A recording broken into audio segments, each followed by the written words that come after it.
Hello and welcome. After much anticipation, the first budget of the Amritkal is finally here, and with it, a series of new promises and expectations for the people. Today at Bharati News, we bring you a special bulletin, decoding and cutting through the numbers to bring you the facts about the budget and what it means to you. In a speech, the finance minister listed out the Saptarishi, or the seven priorities of the government. The first priority was inclusive development, or Sabka Saath, Sabka Vikas. She talked about providing agricultural credit for millet crops and make India a global hub for Sri Ann. The finance minister also talked about the setting up of 157 new nursing centers. The government aims to fight the sickle cell anemia by 2047. The second priority was reaching the last mile. Under this, the finance minister talked about the PM Awas Yojana. The budget of the PM Awas Yojana has been extended by 66% to over 79,000 crore rupees. The finance minister also talked about extending support for poor prisoners who are unable to afford the penalty or the bail amount, and they will be provided with the required financial support. The third priority was infrastructure and investment. The capital investment outlay is being increased by steeply for the third year in a row by 33% to 10 lakh crore, which would be 3.3% of the GDP. The effective capital expenditure of the centre is budgeted at 13.7 lakh crore, which will be 4.5% of the GDP. The finance minister also provided a capital outlay of 2.40 lakh crore for the railways. This is the highest ever layout for the railways and is about 9 times the outlay made in 2013-14. The fourth priority of the budget was unleashing the potential. Centers of excellence for artificial intelligence will be set up, and the mission of Make AI in India and Make AI Work for India.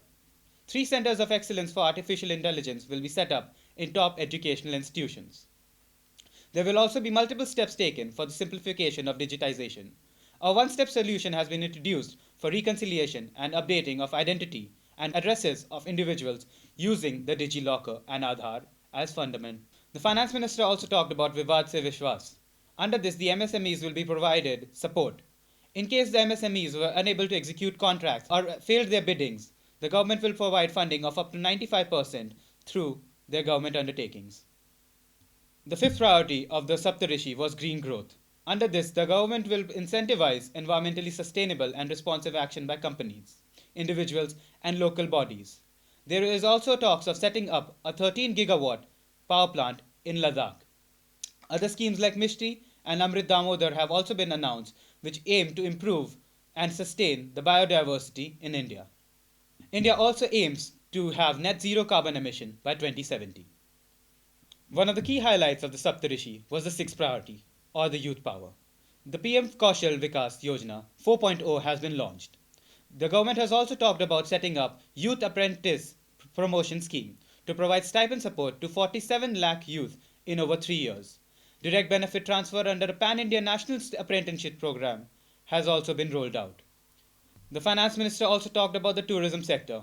Under the Dekho Apna Desh initiative, 50 destinations will be set up by the Prime Minister to provide competition for international tourism spots and aim to boost the Indian tourism sector. And lastly, and perhaps most importantly, was the financial sector.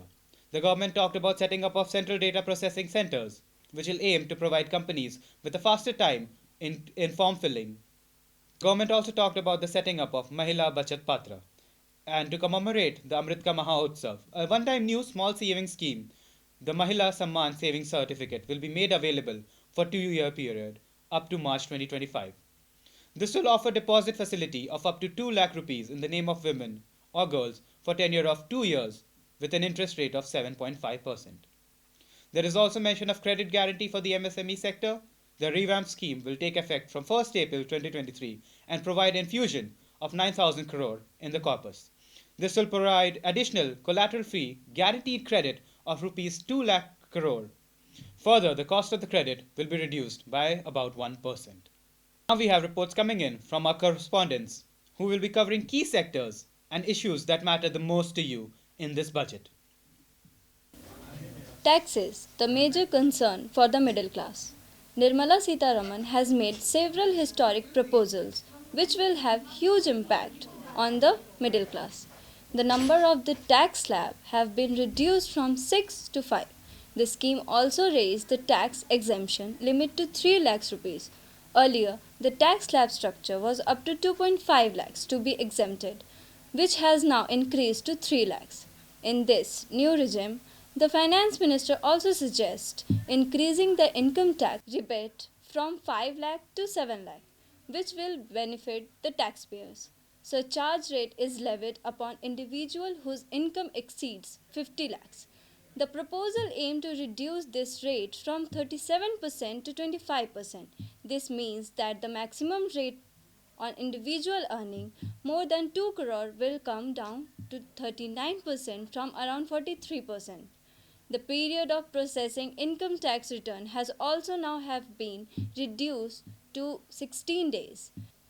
Finance Minister proposed to reduce and increase custom duty charge which will help some of the things like mobile phones, lab ground diamonds, TV, etc. to get cheaper.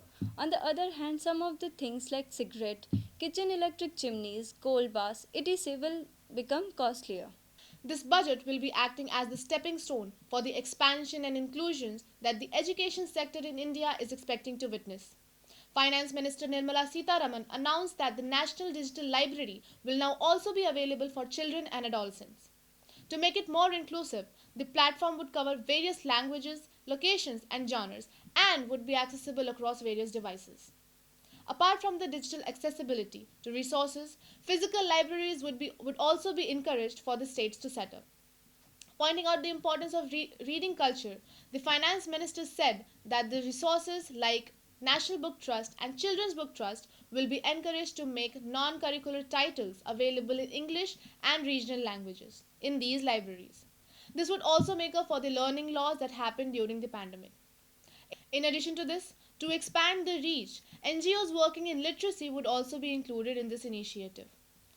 The importance of financial literacy was also highlighted by the finance minister as she pointed out the encouragement given to the financial sector regulators and organizations to provide age appropriate reading materials.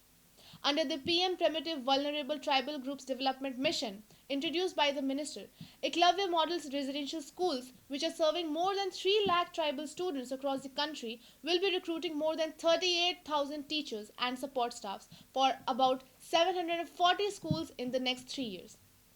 Highly anticipated defense budget has finally been declared. The finance minister announced today that there will be an increase of 12.5% in the budget for the defense sector, up from 5.24 to 5.94 lakh crore. However, the overall allocation of funds has seen a fall. In the initial years of the NDA government, defense remained an integral part and garnered at least 13 to 14% share of the total pie, which has now been reduced to 8%. India's difficult relationship with its neighbors, Pakistan and China, has played an important role in planning funds for the Ministry of Defense. China spends 2% of its GDP on defense, which is the second highest in the world after the US. Pakistan similarly spends 1.9% of their GDP. The two frontal threats have compelled India to look at its defense manufacturing sector. For the past few years, the focus of the government is to lessen India's reliance on other countries for acquiring weapons. Last year in October, the production linked incentive scheme for large scale electronics manufacturing was introduced to encourage manufacturing of drones and drone components in the country. The step in the right direction has been taken. Now it is awaited to be seen how this will impact our weapons import in the new financial year. Boost up the health sector, Nirmala Sitharaman announces a hike of 2.71 on health budget, following by the announcement that the government will setting up 157 new nursing colleges will be established in collaboration with 157 other institutes of medical colleges. She also highlighted the central intentions to cure the anemia to 2047. Further, Nirmala Sitharaman also announces that she will be building a number of ICMR labs across the country for the better healthcare, while she was encouraging also private sectors investment in the health sector. The government also allocating 7,200 crores to Ayushman Bharat Pradhan Mantri Jan Yojana Also, Mission Shakti, which is also related to the protection and empowerment of women, that is funded out of 40 crores. इस साल railway को budget में bumper बढ़ोतरी किया गया है।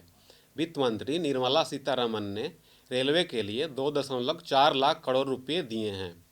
पिछले साल रेलवे को 1.4 लाख करोड़ रुपए दिया गया था। इस साल रेलवे में निजी क्षेत्रों को बढ़ावा दिया जाएगा। रेलवे में 100 नए परियोजनाओं की पहचान की गई है। इसके लिए 75 करोड़ रुपए का अलग से आवंटन किया गया है।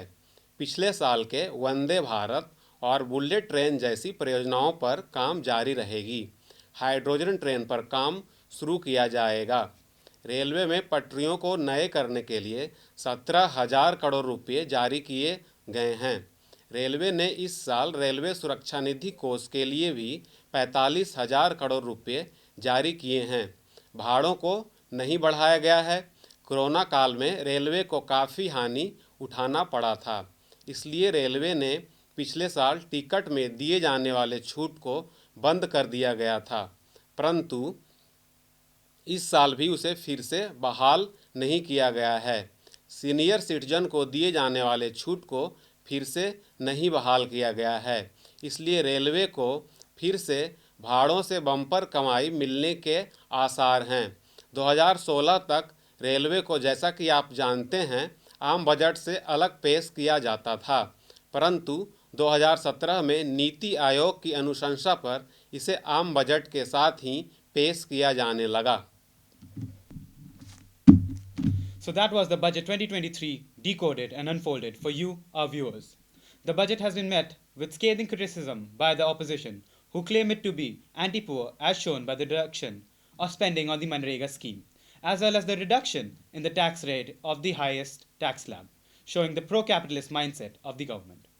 With the general elections next year, we will see how this budget plays out for the Bharatiya Janata Party. Thank you for joining me, Vivek Dubey. You are watching Bharatiya News. Stay tuned for more.